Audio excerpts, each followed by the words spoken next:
रहीम नाज़रीन व सामीन अस्सलाम वालेकुम।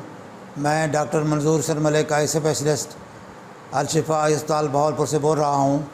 मैं आज आपको सफ़ेद मोतिया का एक केस दिखाऊंगा।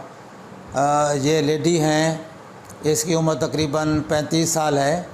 तो इसको दोनों आँखों में सफ़ेद मोतिया है। सफ़ेद मोतिया इस हद तक है कि दोनों आँखों में इसको नज़र नहीं आता, आसरे से चलती फिरती है। तो इसके सफ़ेद मोतिया आपको नज़र आएंगे कि इसके दोनों आँखों में सिर्फ लाइट परसेप्शन है, लाइट नज़र आती है, हाथ का इशारा भी नज़र नहीं आता। इतनी मोतिया पक चुका है। लेकिन ये पंजाब के जो देहाती इलाके हैं उसमें लोगों की कुछ गुर्बत और कुछ जहालत की वजह से लोग मोतिया को डिले करते हैं, उसको पकाते हैं, देर करते हैं ताकि मोतिया मैच्योर हो जाए तो फिर ऑपरेशन किया जाए। अब इसको इतना कम नज़र आता है कि ये हाथ पकड़े बगैर नहीं चल सकती। इसको इसकी वालदा सहारा दे के अंदर ले जाती है और बहल लाती है। दोनों आँखों में मैच्योर है, सिर्फ लाइट परसेप्शन है। इसका अब हम राइट आई का ऑपरेशन करेंगे। इंशाअल्लाह ताला इसकी नज़र बहाल हो जाएगी। इसमें लेंस डालेंगे तो नज़र इंशाअल्लाह इसकी बहाल हो जाएगी।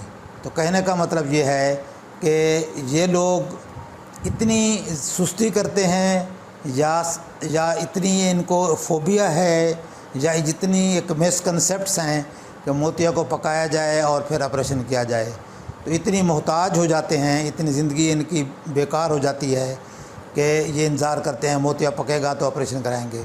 बाज़ औक़ात तो ये वजह होती है, बाज़ औक़ात इनकी गुर्बत भी आड़े आती है, जहालत भी आड़े आती है, तो इस वजह से डिले करते हैं।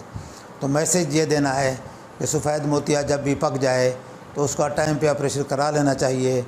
डिले करने का कोई फ़ायदा नहीं। सेकेंडरी ग्लाकोमा हो सकता है, लेकिन अल्हम्दुलिल्लाह इस लेडी में अभी काला मोतिया नहीं था, अभी ये उससे तो बच गई है।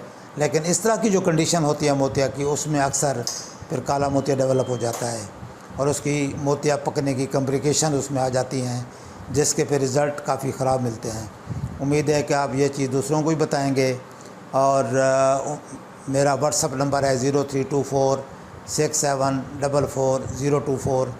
ये मैसेज आप दूसरों को भी देंगे और इस आँखों के मुतालिक या कोई भी इंफॉर्मेशन मोतिया की या आँखों के मुतालिक लेना चाहें तो मेरे व्हाट्सअप नंबर पर रब्ता कर सकते हैं। अस्सलाम वालेकुम व रहमतुल्लाह।